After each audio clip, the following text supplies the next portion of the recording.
पूर्णिया के सांसद पप्पू यादव ने झारखंड चुनाव में प्रधानमंत्री नरेंद्र मोदी के खिलाफ दिए गए विवादित टिप्पणी पर बीजेपी कार्यकर्ताओं में आक्रोश है। बताया जा रहा है कि चुनाव में पप्पू यादव ने कहा था कि मेरे सामने नरेंद्र मोदी की औकात क्या है। इस बयान के बाद से राजनीति तेज हो गई। पीएम के खिलाफ जिस अमर्यादित शब्द का प्रयोग किया गया उसके विरुद्ध भाजपा कार्यकर्ताओं ने पुतला दहन कर विरोध जताया। भाजपा जिलाध्यक्ष राकेश कुमार के नेतृत्व में कार्यकर्ताओं ने आर्यन शाह चौक पर पप्पू यादव का पुतला फूंका और माफ़ी मांगने को कहा।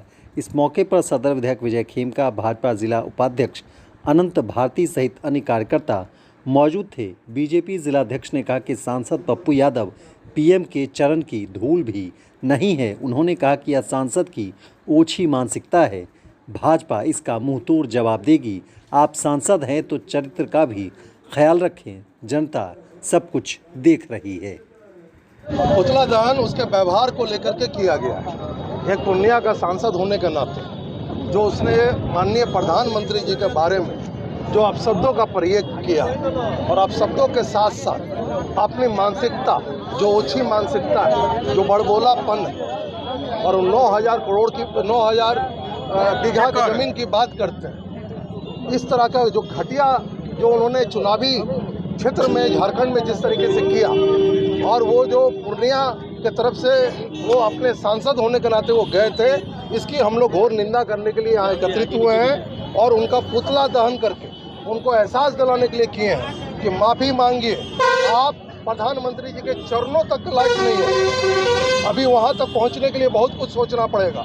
एक सांसद बन जाने के बाद आप कहाँ तक सोच सकते हो? प्रधानमंत्री जी उनसे कहीं ऊंचे हैं। आज विश्व के सबसे बड़े नेता के रूप में जाने जाते हैं और तुम उनके बारे में बात करोगे, तुम हेमंत बिस्वा शर्मा जी के बारे में बात करोगे, तो माननीय मुख्यमंत्री हैं। तुम एक सांसद बन करके क्या लगता है कि कहाँ पहुँच गए? और 9,000 एकड़ जमीन था, कहाँ से लाए थे?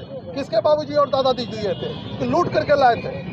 2000 में जो काम कर रहे थे उसका कहीं से बही खाता रखे हुए थे कि 2000 में जो यहाँ की आम जनता जो उसके क्रिमिनल एक्टिविटी से परेशान थी, क्या वो ज़मीन है? उसी ज़मीन के बारे में चर्चा कर रहे हो क्या? आओ खुल करके आओ और बात करो। इस तरीके से दूसरे के क्षेत्र में जा कर के चुनाव प्रचार के दौरान अपने शिष्टाचार को बोलोगे तो पूर्णिया की जनता और हम भारतीय जनता पार्टी अपने नेता के बारे में अगर कोई कुछ बोलेगा तो उनका पूरा का पूरा उसको नग्न कर देंगे। वो अपने अगर चरित्र से बाहर निकलने का कोशिश करेंगे। सांसद हैं, सांसद रह करके सम्मान प्राप्त करें, हम लोग भी सम्मान देंगे, लेकिन अगर ओछी हरकत करेंगे तो मुंह तोड़ जवाब देंगे और देते रहेंगे। बहुत बहुत धन्यवाद। यह सिर्फ एनडीए की बात नहीं है, यह पूर्णिया के मान और सम्मान की बात है। जिस प्रकार का इस सांसद ने कृत्य किया है और पूर्णिया को शर्मिंदा किया है, प्रणाम पूर्णिया का यह बैनर लगाते हैं और संसार पूर्णिया करने का काम किया है इन्होंने। हम लोगों ने कल लिखा था अपने फेसबुक पोस्ट पे कि आप उस सदन के नेता को बोल रहे हैं जिस सदन के आप सदस्य हैं। आपको शर्म आनी चाहिए पप्पू यादव जी कि आप सदन के नेता के बारे में इस तरह से आप बोलते हैं। आप भूल गए कि आप सांसद हैं पूर्णिया के, आपको इतना ख्याल नहीं रहा और आप लगातार इस तरह की जो बातें कर रहे हैं पूरे घूम घूम के। आज पूर्णिया की आवाम अपने आप को ठगा हुआ महसूस कर रही है। आपको पूर्णिया के लिए सांसद पूर्णिया की आवाम ने चुना होगा, लेकिन आप घूम घूम कर पूरे देश विदेश लगता है कि कितना बड़ा आप सांसद नहीं है, आप लगता है कि पूरे विश्व के नेता बन गए। ये नहीं चलेगा। और माननीय प्रधानमंत्री जिनका जीवन जो है ना वो त्याग और समर्पण की कहानी कहता है, उनका कण कण तन तन इस देश को समर्पित है और ऐसे माननीय यशस्वी प्रधानमंत्री जी के बारे में बोलने का आपको राइट नहीं है, आपकी औकात नहीं है। इसीलिए मैं इस मंच से कहना चाहता हूँ कि आप अपने आदत में सुधार लाएं। भगवान आपको सद्बुद्धि दे कि आप पूर्णिया का नाम जो मटिया मेट कर रहे हैं तो ऐसा करना बंद करें। हम लोग 25 साल में कभी अर्जुन भवन नहीं गए, लेकिन हमारे नेता जब आए और हमारे नेता का जब हुआ, जब सांसद जी के माननीय पिताजी का स्वर्गवास हुआ तो हम सभी कई बार गए, अपने नेता के साथ गए, अर्जुन भवन तक गए, यह सोचकर कि उनके पिता हैं, हमारे भी पिता हैं। हम लोग यह भाव रखते हैं और आप हमारे नेता के बारे में इस प्रकार के, क्योंकि आपको सिर्फ राजनीति रोटी सेकनी है। राहुल गांधी और लालू यादव जी के कृपा पात्र बनने के लिए जो आप ये नौटंकी कर रहे हैं ना, इसकी जवाब आपको जनता देगी। इसीलिए भगवान आपको सद्बुद्धि दे, यही आपको कहना चाहते हैं। और पूर्णिया भारतीय जनता पार्टी को कमजोर समझने का, एनडीए को कमजोर समझने का दुस्साहस मत करिए। सांसद जी, हम लोग बहुत ही व्यवस्था में रहने वाले लोग हैं, मर्यादा में रहने वाले लोग हैं, लेकिन इसका अर्थ यह नहीं है कि हम लोग कमजोर हैं। इसीलिए मैं स्पष्ट रूप से कहना चाहता हूं कि आप अपनी भाषा शैली में और अपने विचार में और आदत में सुधार लाने का काम करें, तो यह बेहतर होगा पूर्णिया के लिए भी और सबों के लिए। दरमियान जो हमारे देश के यशस्वी प्रधानमंत्री माननीय नरेंद्र मोदी जी के बारे में पूर्णिया के सांसद पप्पू यादव जी ने कहा, वो आप सबों से छुपा हुआ नहीं है, ये कहीं से शोभनीय नहीं है। तो आज इसके लिए पूरा देश शर्मिंदा है। आज हमारे बच्चे या मैं कहीं भी यदि जाऊं और ये बोलूं कि मैं पूर्णिया जिला से हूं, तो एक बार ये चर्चा जरूर होगा कि अच्छा, वहाँ के जो सांसद पप्पू यादव जी जिसने प्रधानमंत्री के बारे में इतना अनाप शनाप कहा, तो मैं इतना ही कहना चाहती हूँ कि सिंहासन कोई बड़ी बात नहीं है, सिंहासन मिल जाना कोई बड़ी बात नहीं है। आप कोई भी इंसान है वो अपने मर्यादा को नहीं लांगे। भगवान श्री राम को भी पुरुषोत्तम राम कहलाने के लिए अपने मर्यादा का पालन करना पड़ा था।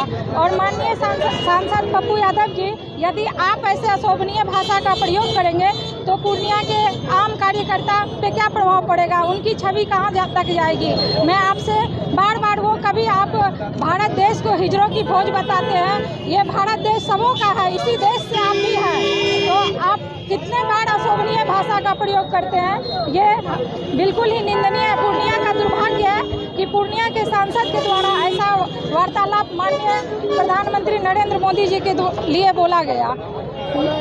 ये मैं सबों को ये कहना चाहती हूँ कि सभी कोई अपने अपने मर्यादा में रहे, और ये कतई बर्दाश्त नहीं होगा, क्योंकि माननीय प्रधानमंत्री नरेंद्र मोदी जी इस देश के प्रधानमंत्री हैं, वे हम सबों के प्रधानमंत्री हैं। जो पूर्णिया के जो जनप्रतिनिधि हमारे बने हुए हैं, पूर्णिया के सांसद माननीय पप्पू यादव जी, आज उन्होंने जो हमारे देश के लोकप्रिय प्रधानमंत्री जी के बारे में जो उन्होंने अशोभनीय बातें कही है, उसी के लिए आज हम लोग अड़ंसा चौक पर भाजपा के पूरे परिवार ने मिलकर पुतला दहन किया है। जबकि जो हमारे प्रधानमंत्री, देश के प्रधानमंत्री है, उनके बारे में इस तरह की बातें कहना, वो तो लगता है कि मानसिकता को दर्शाता है कि क्या सत्ते के नशे में इतने चूर हो गए कि वो इस तरह की बातें कह रहे हैं। एक देश के प्रधानमंत्री के बारे में शर्म आनी चाहिए उन्हें, और उन्हें अब विलम्ब माफी मांगनी चाहिए इसके बयान पर। इसके लिए हम पूरे भाजपा परिवार घोर निंदा करते हैं, और देश पूरी दुनिया के सामने में इन्होंने दिखा दिया कि पूर्णिया के सांसद किस तरह के सांसद है। हमारी पूर्णिया का भी बदनामी हुआ है। इस चीज को हमारे भाजपा परिवार कतई बर्दाश्त नहीं करेगी, उन्हें माफी मांगनी पड़ेगी। पप्पू यादव हाय। झारखंड के चुनाव में वर्तमान में अभी पूर्णिया के जो हमारे सांसद हैं, और पूर्व में उनका पूर्णिया में क्या इतिहास रहा है, ये पूर्णिया का जनता सब जानता है। और अभी उन्होंने झारखंड के चुनाव में हमारे प्रधानमंत्री माननीय नरेंद्र मोदी जी के खिलाफ जिस तरह का उन्होंने बयान दिया है, वो आसमान में थूक फेंकने जैसा काम किया है। और इतना घृणित काम करके उन्होंने पूर्णिया लोकसभा क्षेत्र के जनता को जो अपमानित करने का काम किया, यह उनके लिए शर्म का है।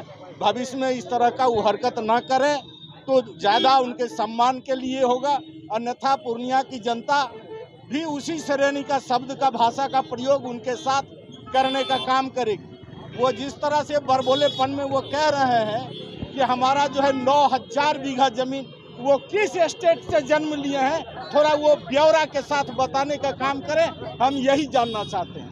धन्यवाद।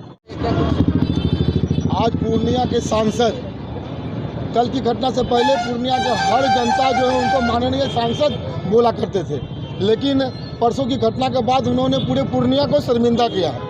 पूरा पूर्णिया का मान सम्मान जो है उसको वो ऐसा धूमिल कर दिए हैं जिससे पूर्णिया का हर वासी जो है वो शर्मिंदा है। प्रधानमंत्री हर के लिए प्रधानमंत्री होता है। जिस तरह आप सांसद हैं, आप पूर्णिया के लिए सांसद हैं, उसी तरह माननीय प्रधानमंत्री नरेंद्र दामोदर मोदी वो विश्व के बड़े नेता है। आप उनके लिए, एक भारत के शीर्ष नेता के लिए, भारत के प्रधानमंत्री के लिए आप इस प्रकार का अमर्यादित भाषा का प्रयोग करते हैं। आप पप्पू यादव नहीं है, आप पूर्णिया का सांसद हैं। पप्पू यादव को लोगों ने वोट नहीं दिया। यदि पप्पू यादव को वोट दिया था तो आज से 20 साल पहले पप्पू यादव को वोट दिया था, तो पप्पू यादव हार के अपने घर चले गए थे। पप्पू यादव, माननीय राजा संजन पप्पू यादव को वोट दिया गया, पूर्णिया के सांसद को वोट दिया गया। पूर्णिया सांसद से अनुरोध है कि उनका जो टिप्पणी है, वो टिप्पणी देने से पहले वो बोले कि वो मेरा व्यक्तिगत टिप्पणी है। पूर्णिया का सांसद बोल के वो इस प्रकार का टिप्पणी न करे। और मेरे ख्याल से उनको पूर्णिया के आरंसा चौक पे खड़ा होकर पूर्णिया के हर नागरिक से क्षमा मांगना चाहिए कि वो अपने बड़बोले के कारण पूर्णिया का जो है मान सम्मान सब कुछ उन्होंने धूमिल किया है। वो क्या है लोगों को नहीं पता है, पूर्णिया के हर नागरिक को पता है वो क्या है। हाँ, उन्होंने पूर्णिया का नाम जो है वो पूरा समाप्त कर दिया है। हम लोग सब शर्मिंदा है और भारतीय जनता पार्टी इसका घोर निंदा और घोर विरोध करती है। और मैं उनसे आग्रह करूंगा, चूंकि वो सांसद इसलिए मैं आग्रह कर रहा हूँ, आग्रह करूंगा वो पूर्णिया आए और पूर्णिया का हर एक नागरिक से वो माफी मांगे, क्योंकि उन्होंने प्रधानमंत्री का जो है वो अपशब्द कहा है, प्रधानमंत्री का जो है वो सम्मान नहीं किया। पूर्णिया सांसद पप्पू यादव का पुतला दहन किया गया, क्या वजह रहा पुतला दहन करने का? अभी पप्पू यादव जी झारखंड के चुनाव में गए हुए थे और आदरणीय नरेंद्र मोदी जी के बारे में जो अनाप शनाप बात बोल रहे थे, औकात की बात कर रहे थे। मैं ये बताना चाहता हूँ कि आपकी औकात क्या है। आप मात्र 20 लाख लोगों का प्रतिनिधित्व करते हैं, लेकिन नरेंद्र मोदी 140 करोड़ जनता का प्रतिनिधित्व करता है। तो आप खुद समझिए कि इनकी औकात क्या है और नरेंद्र मोदी की औकात क्या है। वो देश के नेता हैं और जन जन के हृदय में वास करते हैं, इसलिए उनके बारे में किसी भी तरह की टिप्पणी बर्दाश्त नहीं होगा। इसके लिए उन्हें माफ़ी मांगनी होगी। दुनिया में लहराने वाले, पहुंचाने वाले ऐसे देश के यशस्वी प्रधानमंत्री नरेंद्र भाई मोदी पर जिस तरह का पूर्णिया के सांसद राजेश रंजन जी ने झारखंड में चुनाव प्रचार में कहने का काम किया है, उससे आज पूर्णिया की जनता अपमानित हुई है, पूर्णिया अपमानित हुई है। ऐसे जो दुनिया में चर्चित हों, हर कोई के परिचित हों, ऐसे प्रधानमंत्री के विषय में आपत्तिजनक और अपमानित करने की बात अगर पूर्णिया के सांसद करते हैं तो ये बहुत ही निंदनीय है। भारतीय जनता पार्टी इस पर आपत्ति करती है और उनके इस बयान के विरुद्ध में आज पूर्णिया में उनका पुतला दहन किया गया है। और उनका जो बयान है ये विकृत मानसिकता और विक्षिप्तता का परिचायक है। और उन्होंने आसाम के मुख्यमंत्री को गाली गलौज करने का काम किया है। इस तरह का गाली गलौज और इस तरह का अपमानित करने वाला शब्द ये निश्चित रूपेण पूर्णिया की जनता कभी बर्दाश्त नहीं करेगी। बिलाई के भाग से छीका टूटना ये नहीं दर्शाता है कि पूर्णिया का विकास हो रहा है। इनको पूर्णिया के विकास से कोई मतलब नहीं है, पूर्णिया की जनता की सेवा से इनको कोई मतलब नहीं है। ये बड़बोले और बेवाक बातों का से बिना परहेज किए बोलते रहते हैं, कुछ भी बोल देते हैं। और इनको मालूम नहीं है कि बिहार में जो 4 जगह उपचुनाव हो रहा है वहाँ और झारखंड और महाराष्ट्र में 23 तारीख को जो रिजल्ट आवेगा उसमें एनडीए की सरकार बनेगी। और झारखंड में रांची भी है और रांची में एक कांके भी है। इसलिए जो ऐसे लोग हैं जो कि देश के प्रधानमंत्री को बार बार अपमानित करने का काम करते हैं, इस्लाम की दुहाई देते हैं और तुष्टीकरण की राजनीति में आगे रहते हैं, इनके दोहरे चाल चरित्र और चेहरे को सब जानते हैं। पूर्णिया भी जानती और पहचानती है। और ऐसे लोग जो बड़बोलेपन में मता करके कुछ से कुछ बोलते हैं उसे